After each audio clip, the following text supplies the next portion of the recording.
Assalamualaikum warahmatullahi wabarakatuh. Jumpa lagi di YouTube saya. Pada video YouTube kali ini kita akan membahas tentang materi kelas 7 di semester genap. Apa itu? Yaitu tentang materi teks puisi rakyat.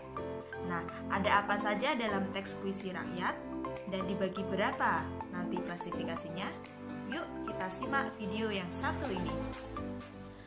Baik, jadi seperti yang sudah saya bilang di awal tadi, pada video kali ini kita akan membahas materi tentang teks puisi rakyat, yaitu materi kelas 7 semester genap.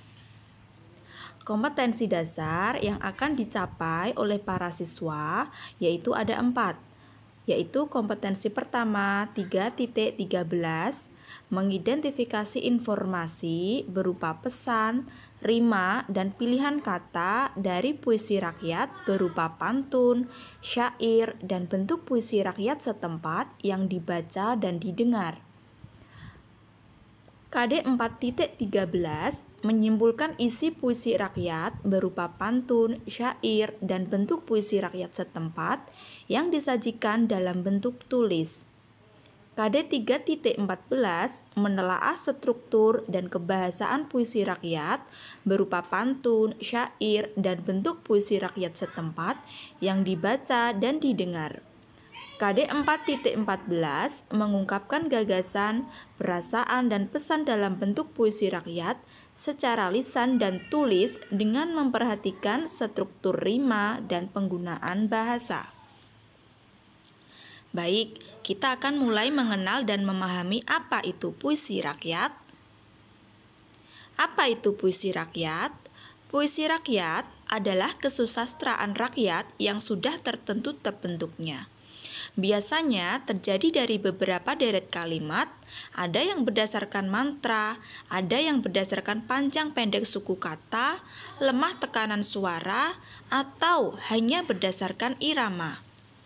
Puisi rakyat berisi nilai-nilai yang berkembang dalam kehidupan masyarakat. Puisi rakyat berupa pantun, syair, dan gurindam.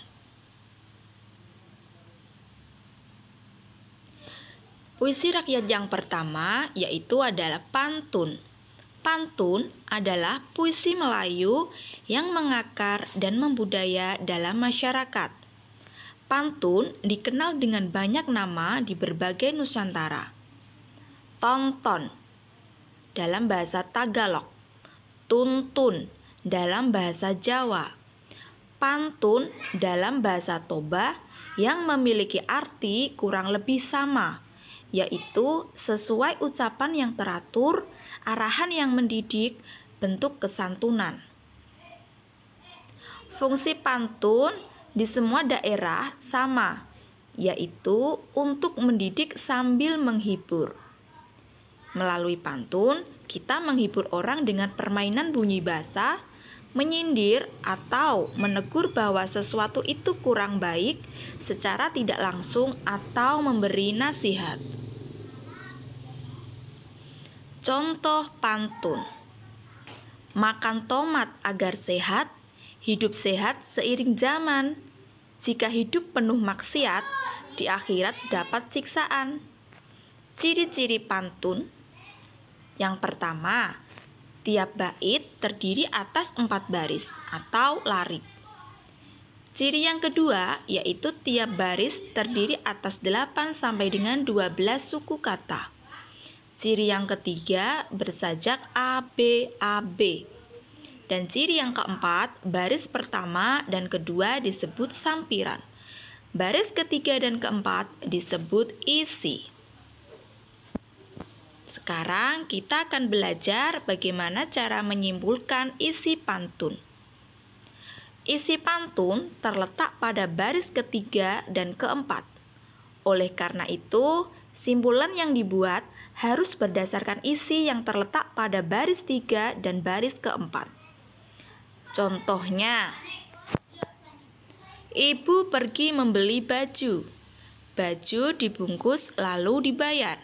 Janganlah engkau kepala batu, nasihat ibu harus didengar.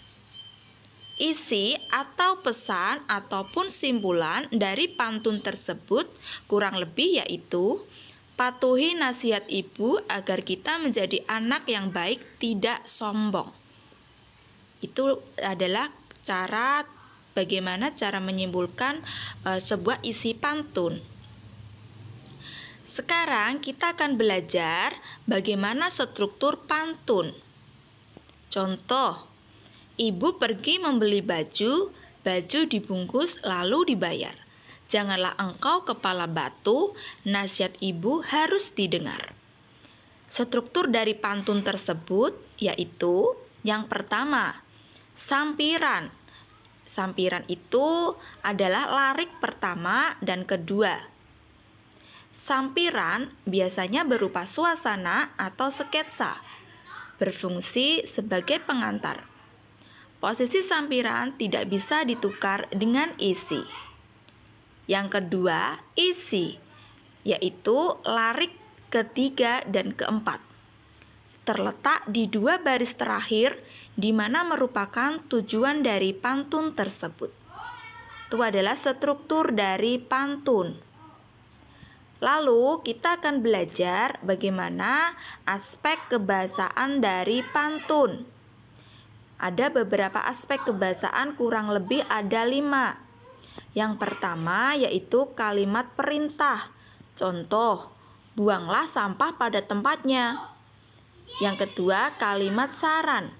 Contoh, sebaiknya pikir dahulu demi keputusan yang tepat. Yang ketiga, kalimat ajakan.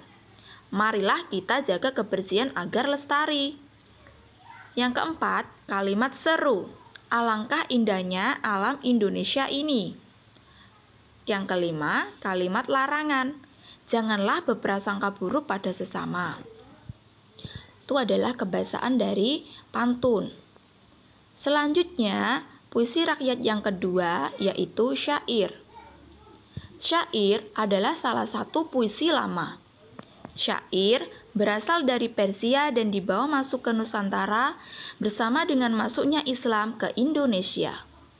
Kata atau istilah syair berasal dari bahasa Arab yaitu syi'ir atau syu'ur yang berarti perasaan yang menyadari. Kemudian kata syu'ur berkembang menjadi syi'ru yang berarti puisi dalam pengetahuan umum. Contoh syair, Mangkubumi saudagar kaya, kerabat raja yang bijaksana, berputra seorang elok rupa, Empu Jatmika konon namanya. Ciri-ciri syair. Yang pertama, setiap bait terdiri dari 4 baris atau larik. Ciri yang kedua, setiap baris terdiri atas 8-14 suku kata. Ciri yang ketiga, bersajak a. Ciri yang keempat, semua baris adalah isi. Dan ciri yang terakhir yaitu bahasa yang digunakan biasanya berupa kiasan. Sekarang kita akan belajar bagaimana cara menyimpulkan isi syair. Pada zaman dahulu kala, tersebutlah sebuah cerita. Sebuah negeri yang aman sentosa dipimpin sang raja nan bijaksana. Negeri bernama Pasir Luhur, tanahnya luas lagi subur. Rakyat teratur, hidupnya makmur. Rukun raharja tiada terukur. Isi atau pesan dari syair tersebut yaitu hidup di dalam bermasyarakat itu hendaknya selalu rukun dan damai di bawah kepemimpinan raja yang adil. Sekarang kita akan belajar tentang struktur syair. Pada zaman dahulu kala, tersebutlah sebuah cerita. Sebuah negeri yang aman sentosa dipimpin sang raja nan bijaksana. Struktur dari syair tersebut adalah setiap bait terdiri dari 4 baris. Semua baris adalah isi untuk membentuk sebuah kisah atau cerita secara utuh. Puisi rakyat yang terakhir yaitu Gurindam. Gurindam adalah puisi lama yang berasal dari negeri India. Istilah gurindam berasal dari bahasa India, yaitu krindam berarti mula-mula atau perumpamaan. Gurindam syarat nilai agama dan moral. Tak dipungkiri bahwa gurindam bagi orang dulu sangat penting dan dijadikan norma dalam kehidupan. Contoh gurindam. Hidup akan jadi tidak karuan jika tidak punya ilmu pengetahuan. Ciri-ciri gurindam yaitu: yang pertama, tiap bait terdiri atas 2 baris. Yang kedua, tiap baris memiliki jumlah kata 10-14 suku kata. Ciri yang ketiga, tiap baris memiliki rima sama, AA atau BB atau CC.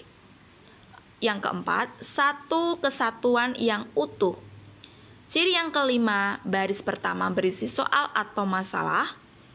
Ciri yang keenam, baris kedua berisi jawaban akibat dari masalah atau perjanjian pada baris pertama.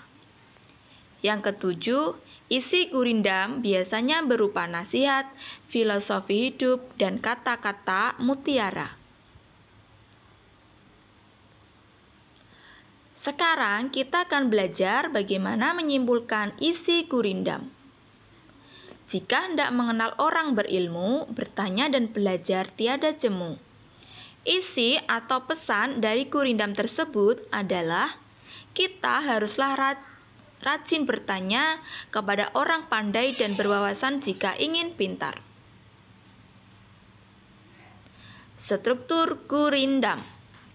Jika hendak mengenal orang yang berakal, di dalam dunia mengambil bekal. Strukturnya terdiri atas 2 baris dalam 1 bait. Baris pertama berisi soal, masalah, atau perjanjian. Baris kedua berisi jawaban akibat dari masalah atau perjanjian pada baris pertama. Aspek kebahasaan gurindam terdiri atas 4 poin. Yang pertama yaitu kata penghubung tujuan. Contoh, supaya, untuk, agar, dan guna. Yang kedua, kata penghubung sebab atau kausal. Contoh, sebab, sebab itu, karena, oleh karena itu. Yang ketiga, kata penghubung akibat. Contoh, sehingga, sampai, akibatnya. Dan yang keempat yaitu kata penghubung syarat. Contoh, jika, jikalau, apabila, asalkan, kalau, dan bila mana.